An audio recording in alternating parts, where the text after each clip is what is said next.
देखो, बहुत सारे भाई बहन जो इन तीर्थों पे जाते हैं सतगुरु रामपाल जी भगवान से नाम लेने के बाद भी, कई कहते हैं मैं काशी में जो है मगर घूमने की इच्छा हो रही है, कोई कहता है मैं जगन्नाथ मंदिर घूम के आना चाहता हूँ, आते हैं फोन मेरे पास में।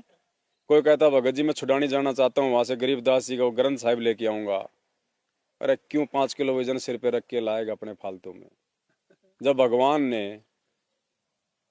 उस ग्रंथ साहिब में से हमारे मतलब की चीजें निकाल के हमारे को भक्ति बोध में दे दी।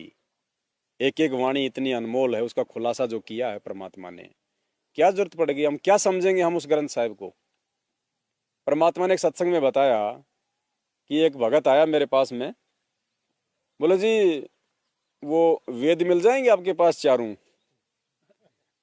तो गुरु जी बोले रे नालायक, पेट में दर्द है, गोली लेके अपना काम कर। हैं, अब डॉक्टर को कह रहा है कि जी आपकी एमबीबीएस वाली पुस्तक मिल जाएगी मेरे को। अरे पेट में दर्द है, जो गोली बना के रख रखी वो तो खाई नहीं जा रही, पुस्तक पढ़ेगा। तो परमात्मा ने एक सत्संग में बताया कि ये गरीबदास जी महाराज जी की जो वाणियां हैं, जो एक ग्रंथ साहिब है जिसका 3 दिन का पाठ इन आश्रमों में किया जाता है, ये एक जंगल है, ये एक वन है, वन। इसमें हर प्रकार की वाणियां, हर प्रकार की इसमें जड़ी बूटियां हैं। और हमारे को क्या रोग है, हमारे मतलब की कौन कौन सी वाणियां हैं, वो परमात्मा ने उसमें से छांट छांट के, जैसे जो डॉक्टर होता है वो जंगल से बहुत सारी जड़ी बूटियां लेके आता है, और जो जिस रोग की होती है उसको कूट काट के उसका वो निकाल के जूस रेक उसमें जो है बोतल में डाल देता है, और मरीज होगा खाली 2 ढक्कन पिएगा और अपना रोग से निवृत्त हो जाएगा। तो परमात्मा ने उस जंगल में से हमारी मतलब की औषधि निकाल के हमारे को भक्ति बोध में दे दी। अब वो भक्ति बोध का तो ढंग से पाठ किया नहीं जा रहा, वो तो मोबाइल में लगा के छोड़ देता है और बात करता है गरीबदास जी का वो ग्रंथ साहिब पढ़ने की। तो पुण्यात्मा, ये मूर्खता है। हमें केवल उतनी ही आवश्यकता है उन ग्रंथों की, उन वाणियों की जो गुरुजी ने हमारे को निकाल के दे दी, कि हमारे लिए केवल वो पर्याप्त हैं, सफिशियंट हैं, आवश्यकता से ज्यादा है। अरे शोरूम में तो 20 प्रकार की खड़ी हैं गाड़ियां, हमारी जेब में दाम कितना है, पैसा कितना है, हमारे मतलब की कौन सी गाड़ी है, बस वो लो और अपने घर पे आ जाओ। बाकी क्या मतलब है, वहां तो 50-50 लाख की गाड़ियां खड़ी है, 1 करोड़ की खड़ी है, और मन ने लेनी एक 4 लाख की गाड़ी। तो मुझे क्या मतलब है बाकी गाड़ियों को देखना, घूमना फिरना, जब मैं मेरे लेने की औकात नहीं उनकी, और ले ली तो उनको मेंटेन नहीं कर पाएंगे। तो जो मतलब की वाणियां थी उन ग्रंथों में, चाहे वो कबीर सागर हो, चाहे चारों वेद हो, चाहे गीता जी हो, चाहे गरीबदास जी का ग्रंथ हो, वो परमात्मा ने हमें अपने सत्संगों में दे दी है, इन पुस्तकों में लिख दी है, भक्ति बोध बना के दे दी हमारे को। अब उसके बाद मैं छुड़ानी जाऊंगा, गरीबदास जी का ग्रंथ साहब लेके आऊंगा, इसका मतलब वो अज्ञानी है, अभी वो पहचान नहीं पाया अपने परमात्मा को अभी वो। अरे भगत जी छुट्टियां पड़ गई बच्चों की, मनाली जाएंगे, कुल्लू शिमला घूम के आएंगे, बताओ, और वहां जाके हो सकता है टांग तोड़वा ले, क्या फायदा। अरे सारे धाम, सारे तीर्थ, सारे पिकनिक इस परमात्मा के चरणों में है, इनकी भक्ति में है। जो आनंद इनकी भक्ति में उन तीर्थों पे मिल जाएगा क्या? धक्के खाएगा, समय बर्बाद करेगा, श्वासें बर्बाद करेगा, पैसा बर्बाद करेगा, ना समय पे भक्ति कर पाएगा, और वहां के वो दृश्य देख के मन जो है वो विचलित हो जाएगा। अरे हमने तो सतलोक में पिकनिक मनाना है, वहां की उम्मीद करो कि परमात्मा हम तो वो सुखमय स्थान में जाएंगे, वो है सबसे बड़ा पिकनिक स्थल हमारे लिए। तो बहुत सारे भगत भाइयों के जो फोन आते हैं वो ऐसी हरकतें ना किया करें भाई। इससे भी तुम बात तो मेरे से कर रहे हो, लेकिन दुखी तुम परमात्मा को कर रहे हो, क्योंकि वचन तो उनके कानों में जा रहे हैं ना कि ये भगत क्या बोल रहा है। ये इतना ज्ञान लेने के बाद भी इसकी शिमला घूमने की इच्छा जागृत हो रही है। अभी भी ये कह रहा है कि मैं तो मगर घूम के आऊंगा जहां परमात्मा ने शरीर छोड़ा था। अभी ये परमात्मा मान ही रहा हमारे को। तो ये नित्य नियम का जो गुटका है परमात्मा ने दे रखा हम सभी को।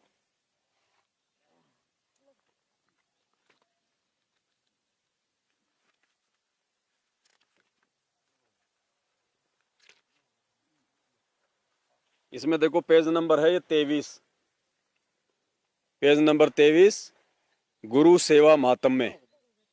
क्या लिखा है परमात्मा ने? गंगा यमुना बद्री समेते जगन्नाथ धाम है जेते, भर में फल प्राप्त होए न जेतो, गुरु सेवा में फल पावे ते तो। कह रहे नालायक, सतगुरु के शरण में आने के बाद भी अगर तू ये सोचता है कि मैं गंगा यमुना में मैं स्नान कर लूंगा, मैं बद्रीनाथ अमरनाथ और केदारनाथ जाऊंगा, घूम के आऊंगा, जगन्नाथ जाऊंगा, कहते तू कहीं भी धक्के खा ले, बर में फल प्राप्त हो ही न ते तो, कि वहां घूमने पर भी तुझे उतना फल और उतना लाभ प्राप्त नहीं होगा भक्ति मार्ग का, गुरु सेवा में पावे फलते तो, जितना तू अपने गुरु जी की सेवा में प्राप्त कर लेगा।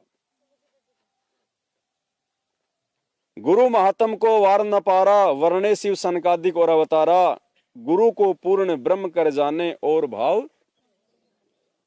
पुण्यात्माओं, गुरु को ही पूर्ण ब्रह्म कर जाने और भाव कभू नहीं, यानी और हमारे मन में अगर आप एक नेक भगत हो, सच्चे भगत हो, यदि आप एक पतिव्रता आत्मा उस परमात्मा की, तो कहते हैं सतगुरु से नाम दीक्षा लेने के बाद में अपने सतगुरु को ही पूर्ण ब्रह्म मानना, पूर्ण परमात्मा मान के चलना। उसके अलावा तुम्हारे मन में ये भाव भी उत्पन्न नहीं होना चाहिए कि और भी कोई भगवान होगा। तो ये 13वें पंथ में संभव है, इस भक्ति में, साध संगति में। सतलोक आश्रम मैनेजमेंट हरियाणा और उनके आश्रमों में गुरु को पूर्ण ब्रह्म नहीं माना जाता है। अभी जो मंत्र कार्ड परमात्मा ने छपवाया है उसमें सबसे पहला जो मंत्र है, एक तो वहां पे फोटो चेंज करवा दी परमात्मा ने, अपने सतगुरुदेव जी की फोटो लगवा दी, और पहले वहां लिखा होता था गोविंद गुरु, अब परमात्मा ने वहां लिखा दिया पूर्ण ब्रह्म। क्योंकि वाणी क्या कह रही है, गुरु को पूर्ण ब्रह्म कर जाने और भाव किसी और में भगवान देखना भी नहीं है, वरना उसी दिन पतिव्रता धर्म से नीचे गिर जाएगा। पतिव्रता औरत उसी को कहते हैं जो अपने पति के अलावा सौपन में भी किसी और की तरफ ना देखे, चाहे कोई सोने का पुरुष क्यों ना बना के खड़ा कर दिया जाए। ठीक इसी प्रकार हम सभी आत्माएं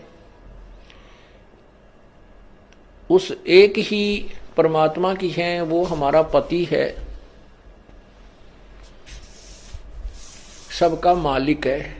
पति मीन मालिक, स्वामी, वो हमारा पति है।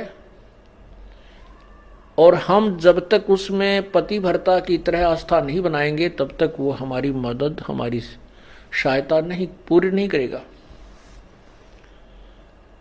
जब हम पतिव्रता की तरह उसके, एक पतिव्रता का अर्थ है कि जैसे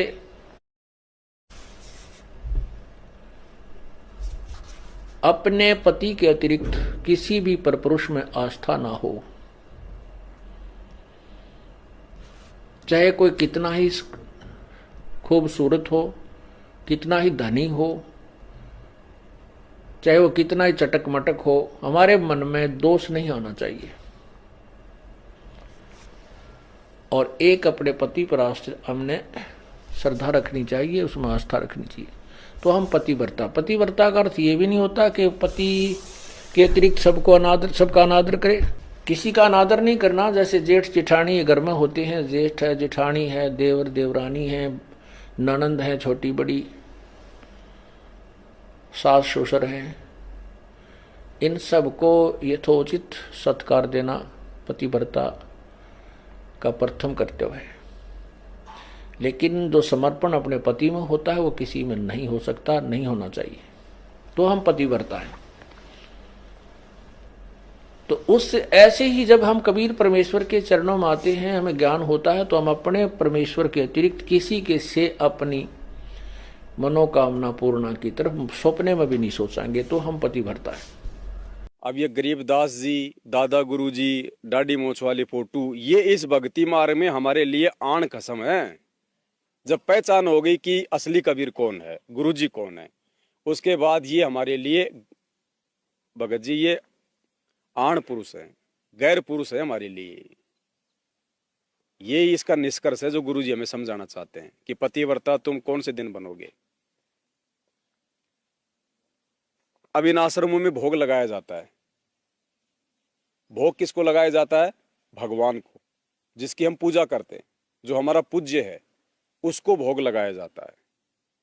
और जब ये आश्रम में भोग लगाते हैं तो ये किसको भोग लगाते हैं? पुरानी भक्ति बोध है क्या?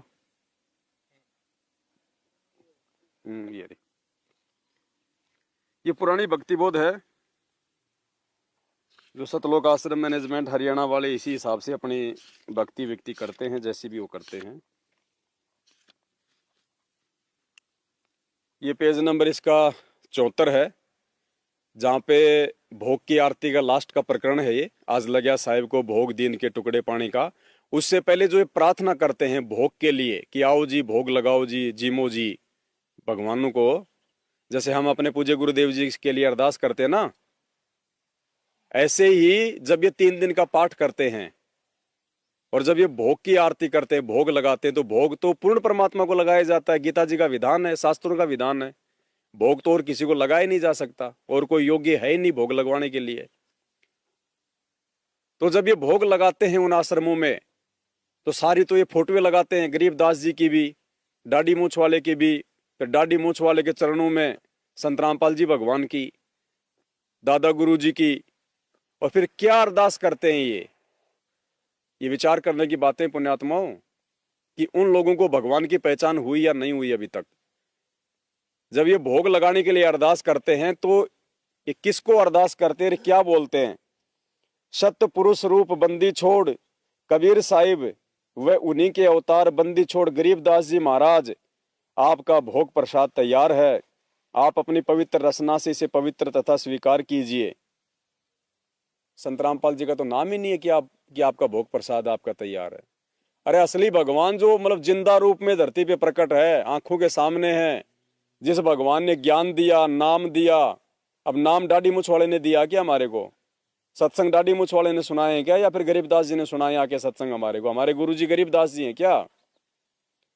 तो कहते हैं जगत का पेख ना पेख्यार धनी का नाम ना लेखा। धनी को तो याद भी नहीं किया, धनी को तो भोग ही नहीं लगाया जा रहा, क्योंकि धनी को तो धनी माना ही नहीं जा रहा। जो इस दुनिया में नहीं है, जो वर्तमान में नहीं है, जो हमारे गुरु नहीं है, उनको भोग लगाया जा रहा है, फोटोओं को तो भोग लगाया जा रहा है, और जो जिंदा रूप में है उसका कोई नामो निशानी नहीं है। तो कहां से वो पाठ प्रकाश सफल हो जाएगा?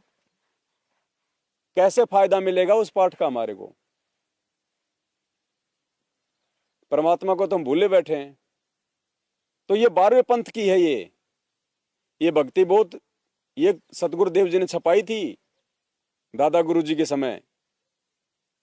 ये 12वें पंथ की भक्ति की है, ये 12वें पंथ की भक्ति बोध है ये। और 13वें पंथ की भक्ति बोध में परमात्मा ने क्या लिखवाया है, जो अब सात संगतियों के माध्यम से जो अब छपी है। इसमें जब हम भोग प्रसाद की आरती करते हैं और जब हम प्रार्थना करते हैं भोग लगाने से पहले, तो देखो इसमें परमात्मा ने पेज नंबर 82 पे लिखवाया है, भोग की प्रार्थना में, हे परमपिता परमात्मा, सारी सृष्टि के रचनहार, कुल मालिक, कबीर परमेश्वर, सतगुरु रामपाल जी भगवान, आप जी का भोग प्रसाद तैयार है, अपनी पवित्र रसना से इसे पवित्र करने की कृपा करें। हे परमेश्वर, भोग प्रसाद बनाते समय, लगाते समय या भोग की आरती करते समय हम तुच्छ बुद्धि जीवों से कोई त्रुटि रही हो तो हमें तुच्छ जानकर अक्षमा करें परवरदिगार। यहाँ ना कोई गरीबदास जी है, ना कोई डाडी मूछ वाला कोई कबीर साहब है। यहाँ पे लिखा है कि कबीर परमेश्वर सतगुरु रामपाल जी भगवान। सतगुरु रामपाल जी भगवान का जो वैदिक नाम है, जो वेदों में नाम है, वो है कबीर। ये इनका वैदिक नाम है इस परमात्मा का। ये ना समझो कि वो कबीर नाम से आएगा तो ही वो भगवान सिद्ध होगा, तो ही वो भगवान माना जाएगा। अगर वो कबीर नाम से आएगा तो ही भगवान माना जाएगा, तो फिर सतयुग वाले सतसुकृत कौन थे? त्रेता में जो मुनिंद्र रूप में आए थे वो कौन थे? द्वापर में जो करुणामय रूप में आए थे वो कौन थे? फिर गरीबदास जी का नाम क्यों लेके भोग लगाते हैं ये लोग?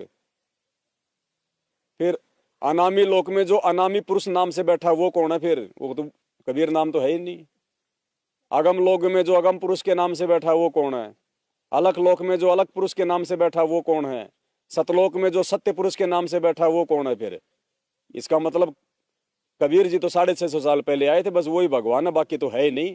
और अगर वही भगवान है तो वो वर्तमान में है ही नहीं भाई, डाडी मूछ वाले रूप में, तो हमारा तो मोक्ष हो ही नहीं सकता। फिर हम क्यों फिर भक्ति कर रहे हैं? क्यों फिर हमें रातों को फिर ये जाग जाके अपनी आंखें फाड़ रहे हैं? पुण्यात्मा, भगवान को पहचानना पड़ेगा, उसके अनंत रूप हैं। शब्द स्वरूपी उसी को कहते हैं जो कोई भी रूप धारण कर ले, उसका एक रूप नहीं है उस परमात्मा का।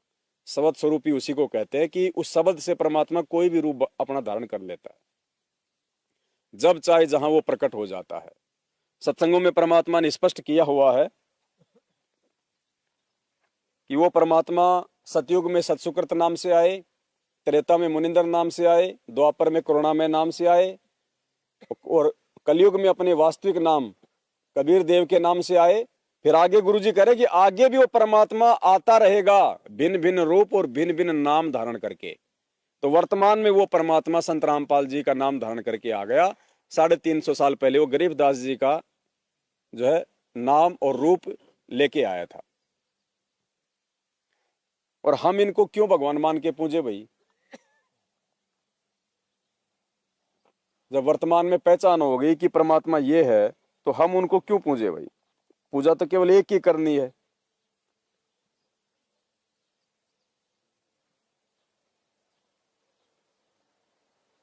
देखिए क्या कह रहे हैं परमात्मा। ये तो शुरू से ही ऐसे थे बंदी छोड़, आज के को ना सतयुग से चले आ रहे हैं, सतयुग से पहले के भी हैं। ये तो जब कुछ भी नहीं था तब भी बंदी छोड़ कबीर साहब थे, गरीबदास जी थे। सतसुकृत नाम से सतयुग में आए, त्रेता में आए मुनिंदर नाम से, द्वापर में करुणामय नाम से और कलयुग के अंदर बंदी छोड़ आज कबीर नाम से आए। अवतार तो इनके और भी होते रहेंगे, जैसे गरीबदास जी उन्हीं का अवतार थे, लेकिन महिमा कबीर साहब की रहेगी। एक नाम ही चलता है इनका, शक्तियां उनकी आती रहेंगी, नाम बदलते रहेंगे, समय समय पर आकर के अपने हंसों को फिर इकट्ठा करते रहेंगे। हम तो बंदी छोड़ के नौकर हैं। अब देख लो, अब फिर अपने आप को छुपा देते हैं कि हम तो बंदी छोड़ के नौकर हैं। शक्ति वो रहेगी, नाम बदल बदल के आते रहेंगे अपने हंसों को जगाने के लिए। जैसे गरीबदास जी उन्हीं के अवतार बता दिए, तो फिर आज संत रामपाल जी कौन है फिर? और गरीबदास जी को कह रहे तो परमात्मा थे, ये तो सतयुग से पहले भी थे, फिर ये कौन है फिर? वो भी तो माता पिता से आए थे, उनकी भी माता का नाम रानी देवी था, बलराम धनखड़ था उनके पिता का नाम। वो भी तो जाट परिवार में थे, वो भी तो किसान थे, खेतों में काम करते थे। उन्होंने भी शादी करी, 4 लड़के 2 लड़कियां थी। जब वो भगवान हो सकता है, बंदी छोड़ हो सकता है, सतयुग से पहले वाला हो सकता है, तो आज ये परमात्मा क्यों नहीं हो सकता? सतगुरु रामपाल जी भगवान ये बंदी छोड़ क्यों नहीं हो सकता भाई? जब गरीबदास जी लीला कर सकते हैं शादी करने की, बच्चे पैदा करने की, तो ये क्यों नहीं कर सकते? कहने का मतलब है अब हमें परमात्मा ने पहचान अपनी पूर्ण रूप से करवा दी है, और अब हम सभी भाई बहनों ने धोखा नहीं खाना। अब हमने तो भाई हमने कहीं भी किसी भी मक्का, मदीना, अमरनाथ, चाहे छुडानी, गंगा, जमुना, शिमला, ऊटी, मनाली बहुत घूम लिए। अरे क्या घूमेंगे आज हम? आज अगर घूमने भी जाएंगे तो इस कंगाली में किसी से 5-10 हज़ार रुपये का कर्जा ही होगा हमारा। और जब पहले हम राजा महाराजा थे तो हम लोग मतलब फ्री ना घुमा करते थे। जैसे आज नरेंद्र मोदी देश का प्रधानमंत्री राजा है, आज उसका विमान हमेशा तैयार रहता है, चाहे वो किसी भी देश में घूम लो, कहीं भी चले जाओ। तो ऐसे जन्म तो मैंने बहुत भोग लिए, कोटि जन्म तू राजा की, ना मिटी ना मन की आशा। ये इच्छाएं कभी पूरी नहीं हो सकती। तो ये सारी इच्छाएं तो परमात्मा के चरणों में इस भक्ति से, ज्ञान से पूरी होंगी। और अगर फिर वो पिकनिक भी मनाना है तो फिर वो सतलोक में मनाएंगे। फिर वास्तविक जगह तो वो है फिर वो पिकनिक मनाने की। तो वहां की उम्मीद करो। अगर हम सुख ढूंढते रहे, अच्छाई बुराई ढूंढते रहे, देखो वहां जाएंगे तो हमारे भाव भी वैसे बनेंगे। मान लो अगर मान लो यदि हम शिमला घूमने चले गए, भगत भी है, हम शिमला भी घूमने चले गए, तो वहां जाएंगे तो वहां क्या मिलेगा आपको? वहां पे खूबसूरतियां मिलेंगी आपको, वहां पे अच्छी अच्छी चीजें मिलेंगी देखने को, खूबसूरती मिलेगी, बढ़िया मौसम, आत्मा गदगद हो जाएगी, आनंद आएगा। तो हम क्या कर रहे हैं? हम तो यहीं पे सुख ढूंढ रहे हैं। इसका मतलब हम सतलोक में सुख नहीं ढूंढ रहे, हम तो इस गंदे लोक में ही हम सुख ढूंढ रहे हैं। तो परमात्मा लेके क्यों जाएगा कि बेटा तू तो यही है, तू तो बहुत अच्छा बता रहा है, तू तो इन चीजों को, तुझे तो यही आनंद आ रहा जो है घूमने फिरने में। एक बार परमात्मा ने बताया कि दादू जी को और कुछ आत्माओं को परमात्मा विमान में बैठा के सतलोक ले जा रहे थे। तो एक जो भगत था वो भेड़ बकरी चराया करता था। अब पहले ना तो कोई 20-30 मंजिल की बिल्डिंग होती थी, ना कोई हेलीकॉप्टर होते थे जो भाई कभी ऊपर के जावे तो नीचे का दृश्य दिखाई दे जाए। अब पहली बार वो जहाज में बैठ के परमात्मा के वो जाने लगा ऊपर से, तो पहले तो जंगल उंगल बहुत होते थे और ऊपर से तो हरियाली बहुत अच्छी लगती है। अब जैसे यहाँ हम बैठे हुए हैं, यहाँ तो ये सूखा साखा है, इसी चीज को अगर कैमरे में कैद करके अगर फिल्म में दिखा दिया जाए तो कहेंगे वाह ब्यूटीफुल पैलेस, क्या शानदार जगह है, जबकि यहाँ पे सुअर नाक रगड़ते फिरते हैं। तो जब वो भेड़ बकरियां चराने वाला जंगल में, वो बनी में जो भेड़ बकरी चराता था सारा जिंदगी, उस विमान में जब वो ऊपर जा रहा था तो नीचे से वो गांव दिखाई दिया उसको, तो नीचे तो हरा भरा और शानदार, वो बोले हो क्या शानदार जगह है। इतना कहते हुए ऑटोमेटिक जहाज से नीचे गिर गया। अब दादू जी बोले परमात्मा परमात्मा, बोले वो नीचे गया, बोले भाई अभी तो उसको यही अच्छाई दिखाई दे रही है, बोले उसको यही बहुत अच्छा लग रहा है अभी तो ये गंदा लोग की, तो अभी इसकी इच्छा है यहाँ पे, तो अभी इसको यहीं रहने दे, जब इसकी इच्छा पूरी हो जाएगी बाद में देखेंगे इसको। तो इन जगहों पर यदि हम जाएंगे घूमने फिरने, मंदिरों में, इन मस्जिदों में, इन गुरुद्वारों में, इन तीर्थों पे, ये मगर में फलाना दिखना, तो वहां हमारे मुंह से उनकी प्रशंसा निकलेगी, जो है निकलेगी, और प्रशंसा यदि निकल गई अपने भगवान के अलावा किसी और की, तो उसी समय हम फेल हो जाएंगे। परमात्मा देख लेगा अभी तो इसको यहीं पे बहुत अच्छा लग रहा है, ये गंदा लोग की इसको बहुत अच्छा लग रहा है, पिकनिक की जगह लग रही है इसको, मौज मस्ती की जगह यहीं पे ढूंढ रहा है, इसको सतलोक की इच्छा नहीं है, इसको छोड़ देगा परमात्मा। तो क्यों हम ऐसी गलती करें? अरे सारे धाम तीर्थ सतगुरु के चरणों में है, जो सुख परमात्मा के चरणों में मिलेगा वो कहीं नहीं मिलेगा। सच्चा सुख मिलता है भगवान तुम्हारी भक्ति में, पहले प्रार्थना करते थे हम स्कूल में, है कहीं और कोई सुख कोई सच्चा यहाँ पे? तो कहते मक्का मदीना अमरनाथ चाहे काशी धाम छुड़ानी हो, सिवा गुरु के और जगत में ना करना ही पूजा। तो ये आश्रमों में भोग लगाते हैं, वहां तो गरीबदास जी की पूजा कर रहे हैं, दाढ़ी मूछ वाले की पूजा कर रहे हैं, उनको भोग लगा रहे हैं, तो गुरु जी का तो नाम ही नहीं है उस भोग की वाणी में।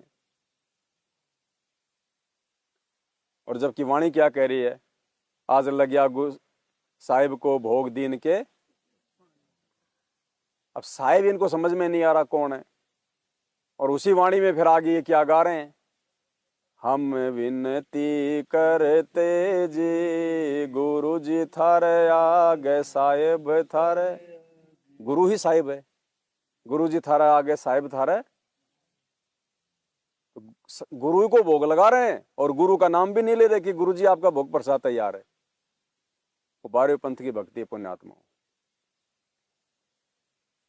12वें पंथ में काल फुरमाना, भूले जीव ने जाए ठिकाना। ये 13वें पंथ की भक्ति है। सारा अंधियारा मिट गया, परमात्मा ने उजियारा कर दिया, दूध का दूध पानी का पानी कर दिया। अब यदि हम अपनी मनमर्जी से अगर इस मार्ग से दूर हो जाएंगे तो बात अलग है, हमारी अपनी कमजोरी होगी, बाकी परमात्मा ने कोई कमी नहीं छोड़ी है।